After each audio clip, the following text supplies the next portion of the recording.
CDQ Drop a Dime production. The following program is rated TV MALV. It contains strong language and violence. It is intended only for mature audiences. Christians, beware. Jewish religious tolerance and religious opposition are two different positions, both in Israel and Jerusalem. We are not all brothers in God, at least not yet. We are tolerated for what we have in common, enabling us to work in harmony for the betterment of humanity. We are still the opposition by most Orthodox, conservative, and Reformed Jews. These are not first-century Judaizers, Jewish Christians who expected non-Jews to convert to Judaism, which likely meant submission to adult male circumcision for the uncircumcised, following the dietary restrictions of kashrut and more. No, not at all. These are the Jews that Jesus Christ warned us about, the Antichrist, the synagogue of Satan. Woe to you, experts in the law, and you Pharisees, hypocrites! You cross land and sea to make one convert, and when you get one, you make him twice as much a child of hell as you yourselves. O Jerusalem, Jerusalem, you who kill the prophets and stone those who are sent to you. How often I have longed to gather your children together as a hen gathered her chicks under her wings, but you would have none of it. Some context or background to what's happening here. Christians were at the Wailing Wall in Jerusalem singing and worshiping in celebration of Pentecost. The Jews started shouting, "Go home, we don't want you here." However, they have confused worship and singing with missionary work, which is legal and allowed, by the way. However, no proselytizing to a minor or material inducement to convert is permitted.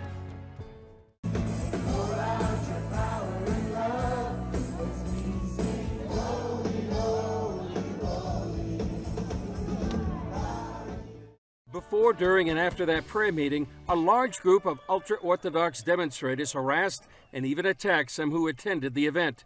They called participants missionaries, and the protests turned violent. We didn't partake at this event, but I was, as one of the attendees, I walked out and I got literally afraid of my life because I never saw so much hostility than on that day. And it was thanks to the Israeli police that jumped on the spot and pulled us out, that nothing worse that was happening. But to these protesters, Christian worship equals missionaries. And what I don't understand is why they are so scared of Christian worship. Go back where you came from! Go back where you came from!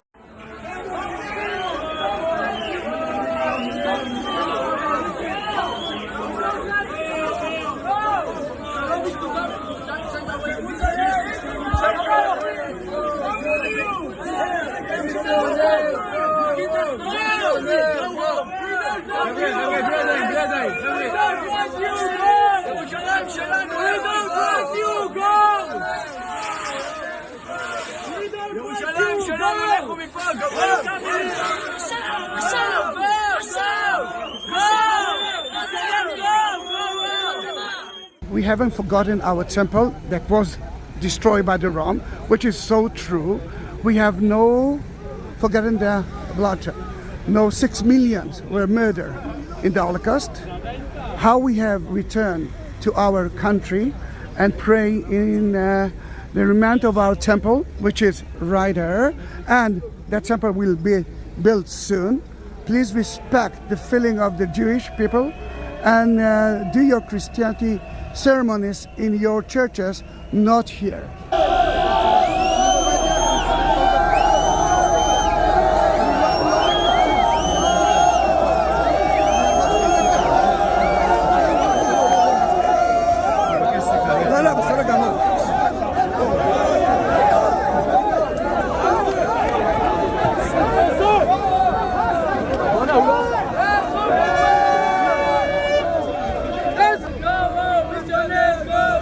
Missionaries go home, missionaries go home.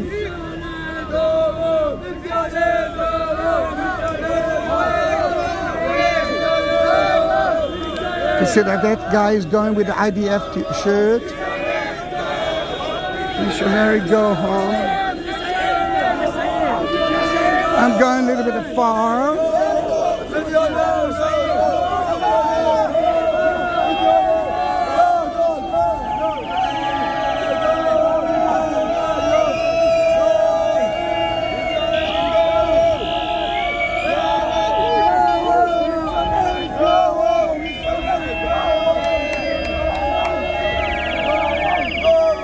And I thought it was going to be a celebration, and it doesn't look like a celebration.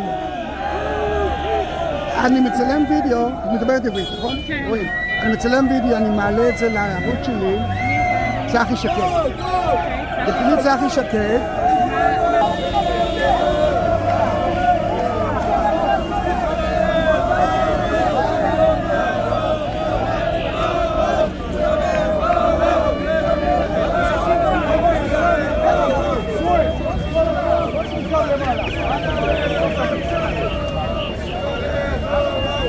Lots of violence. I'm not sure that it's needed. Lots of violence here. And today, feelings against it, and you could argue against Christians in Israel in general, erupted in a rowdy demonstration at Jerusalem's Western Wall Plaza. Hundreds of protesters shouting, "Missionaries go home," gathered at the Jewish shrine, arguing that it was being desecrated by the presence of Christians, many of whom did recently take part in a pro-Israel rally at the site that was organized by evangelical groups supportive of Zionism. Now, among those protesters there today was one of Jerusalem's deputy mayors, the far-right politician Aryeh King. Here was a bit of what was heard at that rally.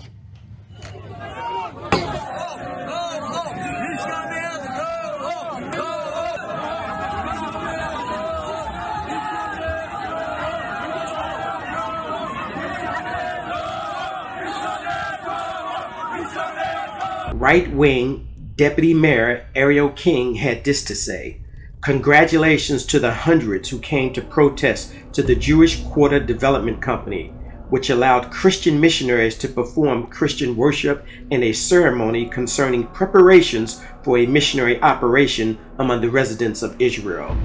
A dignified and worthy protest against the government company that made this possible and against the missionaries themselves. As far as I'm concerned, every missionary who is not a welcome person in the land of Israel should know." King also said missionary terrorism is as dangerous as Islamic terrorism. King said, adding that he has met at least 3 of the participants at today's demonstration who are Israelis that converted to Christianity. King asked, "Do you think they would have allowed the Jews to hold a prayer service at the entrance to the Vatican or in Mecca? This is a provocation," he said. Protesters attacked Ron Cantor's wife, Ilana. She couldn't, they began to kick her. They began to punch her. They hit her in the stomach. They began to stomp on her feet. She was wearing sandals. It was quite brutal. When she finally what happened after about 10 minutes or so, one police officer and a tour guide took hold of her and got her through into the event, but not before she was really emotionally traumatized and physically hurt. My wife, by the way, she's not a tourist. She's not an immigrant. She is a native Israeli. They were attacking a fellow citizen. An Israeli official recommended they go to the police. At an event for the Jerusalem prayer breakfast, 2 members of Israel's parliament publicly apologized, including former religious affairs minister Matan Kahana. Unfortunately, a few days ago, some extremist demonstrators shouted at a group of visitors to the holy places, and this is completely unacceptable in my eyes. I would like to take this opportunity to apologize for this behavior on behalf of the Knesset. I want to emphasize that what you spoke about, this unacceptable behavior at the holy site, it's something that we're not arguing about that. Coalition, opposition, we're all on the same page. I also was very touched to hear today every single member of Knesset today in this meeting, even the Speaker of the House, very strongly condemned what was taking place a few days ago when you had those riots and demonstrators against a Christian prayer gathering at the southern steps. So this was phenomenal today to see that. Cantor says this group doesn't represent the vast majority of the Orthodox. And I want to be clear about something. It's so important that your viewers know. 99.9% of Orthodox Jews do not behave this way. I interact with Orthodox Jews every single day in my life here in Israel, and they do not react like that. This is a radical sect. Cantor says he and his wife have forgiven the demonstrators. I don't want people to hate Israel. I don't want them to think that this is the normal behavior, but we do want accountability. There is a radical element that the flames are being fanned by their leaders, and it needs to be addressed, and it needs to be stopped.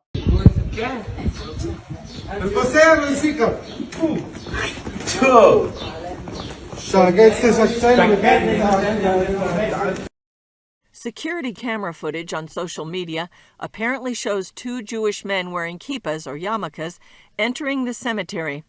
Then they pull over tombstones and damage graves. It has been vandalized in an ongoing way over many years, but several days ago the vandalism was quite severe. At least 30 tombstones were destroyed. Many of those tombstones had crosses. So this was certainly an act of bigotry or anti-Christian vandalism. David Pileggi of Christ Church, part of the Anglican body that runs the cemetery, has seen a rise in acts against Christians over the past few years from a group of religious extremists. We're calling upon the state to take firm action, and not only to repair the cemetery, which we think they should do, but at the same time toughen the laws against religious hate crimes. In a statement, Israel's foreign ministry condemned the vandalism, saying, "This immoral act is an affront to religion and the perpetrators should be prosecuted." Since its establishment, the State of Israel has been committed to freedom of worship and religion for all and will continue this policy. The cemetery is more than 150 years old. Buried here are many generations of Protestant men and women who came from Europe and the United States to serve the people of the Holy Land. We have buried here teachers, doctors, pastors, Bible translators. There's Horatio Spafford, who wrote It Is Well With My Soul. There's Bishop Michael Solomon Alexander, the first Jewish bishop in Jerusalem after a gap of almost 1,800 years. Conrad Schick, the first archaeologist and the first town planner, the first architect in Jerusalem. Abbattendo la statua dalla nicchia e per arrivare per terra si è rotta la gamba e alcune parti del corpo. Poi quando la statua è arrivata per terra, lui aveva un martello che poi abbiamo trovato, col quale si è avventato contro il volto di Gesù. We do see an increase of attacks. Not only an increase in number, but also the way the attacks are done. They're done often in broad daylight, going into churches. You know, there's no shame or even hesitation at times when it comes to these types of attacks.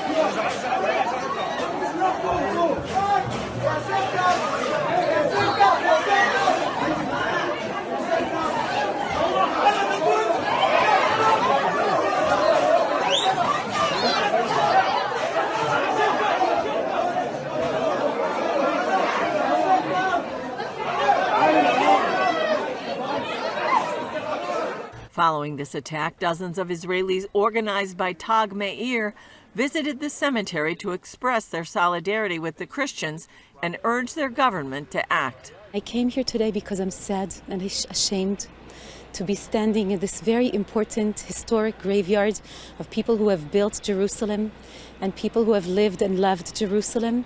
Their graves were desecrated. And this must never happen in any place in the world for any religion, and of course not here in the holy city of God. The atrocity has been made by individuals that we don't know how many people give them the back wind, but we are here to say, if you cannot fight the darkness, you're supposed to enrich the light and nourish the light. My family arrived in 1809, and here I see tombs from that period, and they probably knew them. And to see the desecration of these tombs by Orthodox Jews is something that's totally unacceptable. very much like it would be unacceptable to see desecration of Jewish tombs in Europe. It is act of hatred, of violence, which has no place in modern Israel, and these are the heritage of the country. Pelegi says in addition to its history, the cemetery is still in use today and has a huge spiritual significance. We take inspiration from the lives of these saints, their love, their self-sacrifice, their humility, their willingness to spend a lifetime here helping and bearing witness to Jesus, the Messiah, and to remember with gratitude the grace of God and how God used very ordinary, simple human beings often to accomplish his purposes in this country. Julie Stahl, CBN News, Mount Zion Protestant Cemetery, Jerusalem. Well, joining us now for more is another deputy mayor of Jerusalem, Flor Hassan Nahum. She's also co-founder of the UAE Israel Business Council. She joins us this evening from Paris, France.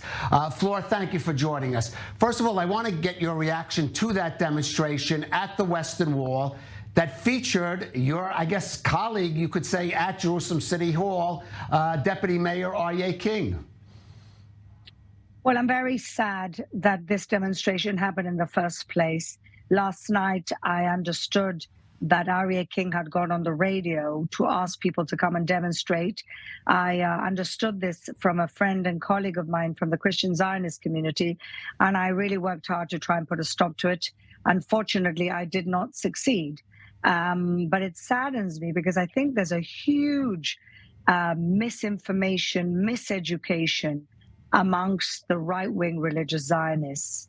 And that is that they put every Christian Zionist into the Messianic pot, and they don't understand that there's many denominations, there's many types of churches, and for the most part, the ones that I work with, the ones that constantly support Jerusalem and the state of Israel, are not missionizing Christians, but they don't see that nuance. They put everybody under one bucket. Right. Now, it's not only missionizing, they also specifically objected to the presence of Christians at the Western Wall. Ironically, we did see a couple of weeks ago a so-called March of Nations. These are the evangelical Christians that are very supportive of Israel, actually do march and rally there at the Western Wall. And he seemed to even be objecting in those groups to even their presence there at that shrine.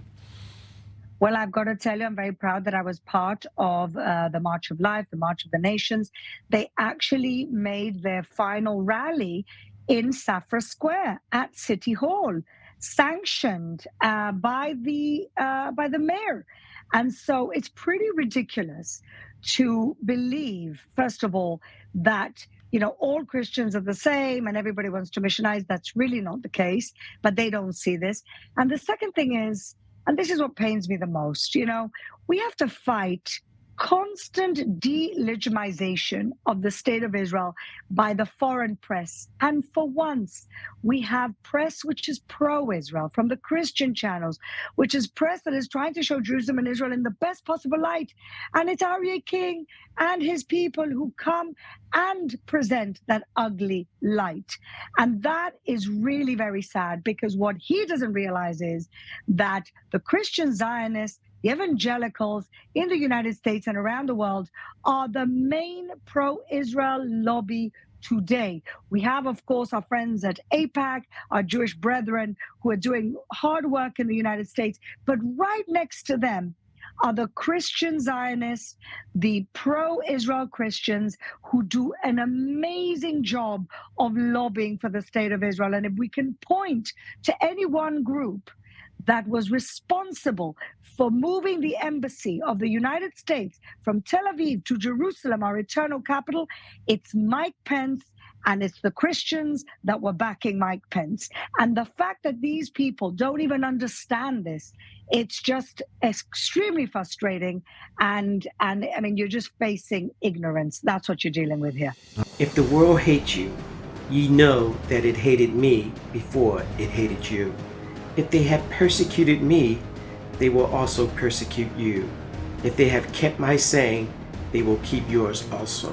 But all these things will they do unto you for my name's sake, because they know not him that sent me. And to the angel of the church of Smyrna write, these are the words of the first and the last, who was dead and came to life. I know your affliction and your poverty. Even though you are rich, I know the slander on the part of those who say that they are Jews and are not, but are a synagogue of Satan. And how should we as Christians respond to these recent events? Both humbled and prayerfully. For I do not want you to be ignorant of this mystery, brothers and sisters, so that you may not be conceited. A partial hardening has happened to Israel, until the full number of the Gentiles has come in. And so all Israel will be saved, as it is written. The deliverer will come out of Zion. He will remove ungodliness from Jacob, and this is my covenant with them, when I take away their sins. And this is my covenant with them, when I take away their sins. In regard to the gospel, they are enemies for your sake, but in regard to election, they are dearly loved for the sake of their fathers.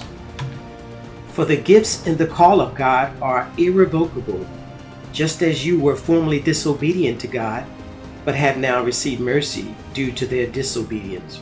So they too have now been disobedient, in order that by the mercy shown to you, they too may now receive mercy.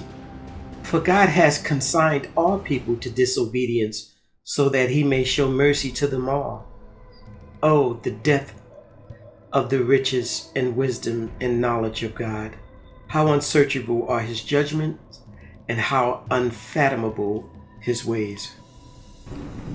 For who has known the mind of the Lord, or who has been his counselor, or who has first given to God that God needs to repay him?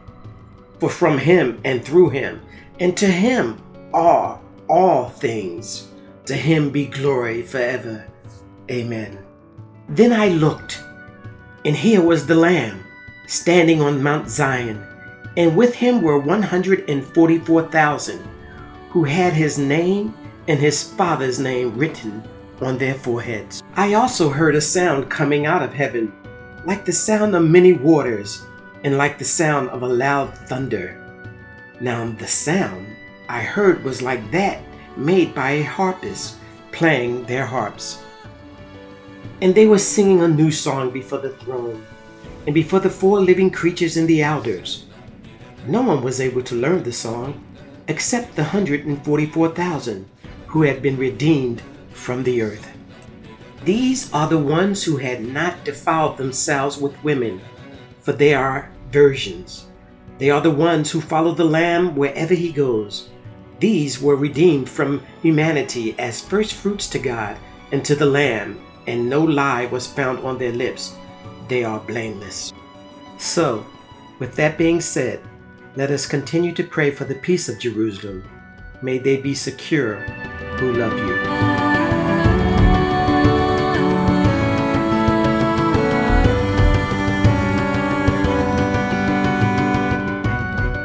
What must I do to be saved?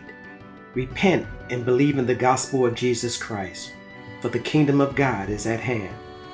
We need to change our minds from unbelief to belief and recognize that we are saved by grace through faith and not by our own works. Please, don't let it be said too late. For God so loved the world that he gave his only begotten Son, that whosoever believeth in him should not perish, but have everlasting life. Thank you for watching, and may God both bless and keep you safe.